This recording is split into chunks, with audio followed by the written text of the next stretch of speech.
আসসালামু আলাইকুম রাহমাতুল্লাহ। আমি এম.এস ফারজানা। আজ আপনাদের ঘুরে দেখাবো আলমডাঙ্গার গোবিন্দপুর মাঠপাড়ার কিছুটা অংশ। গোবিন্দপুর মাঠপাড়া চুয়াডাঙ্গা জেলার আলমডাঙ্গা উপজেলার একটি শান্ত নিরিবিলি এলাকা। গোবিন্দপুর নামের উৎপত্তি নিয়ে স্থানীয়দের মধ্যে একটি প্রচলিত ধারণা আছে।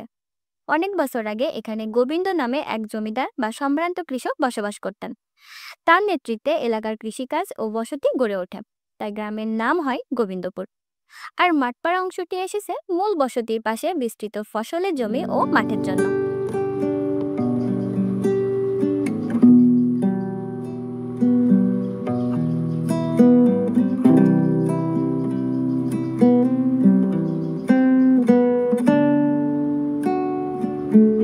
ব্রিটিশ আমলে এই অঞ্চলে নীল চাষও কিছুটা বিস্তার লাভ করেছিল।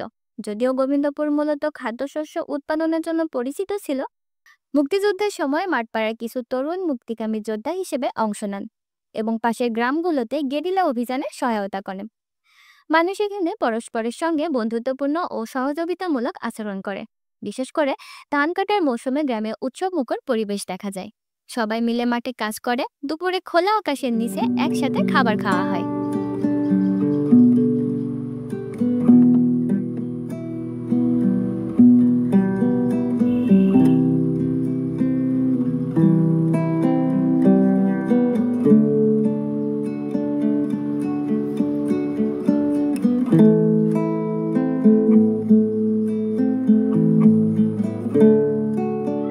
গোবিন্দপুর মাঠপাড়ার আরেকটি বৈশিষ্ট্য হলো এর প্রাকৃতিক শান্তি।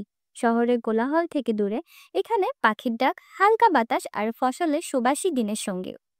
এছাড়াও এই গ্রামের প্রবেশমুখে পেয়ে যাবেন ১৬৩ বছর পুরনো ব্রিটিশ শাসনামলে তৈরি একটি টানেল, যেটি এই গ্রামের সৌন্দর্য আরো বহুগুণে বাড়িয়ে দিয়েছে। তো আজকের ভিডিও আপনাদের কাছে কেমন লাগলো তা অবশ্যই কমেন্টে জানাবেন। আর ভিডিও সম্পর্কে কোনো প্রশ্ন বা মতামত থাকলে সেগুলো আমাদের জানাতে পারেন। দেখা হবে নতুন কোনো ভিডিওতে। সে পর্যন্ত সবাই ভালো থাকবেন। আসসালামু আলাইকুম ওয়া রাহমাতুল্লাহ।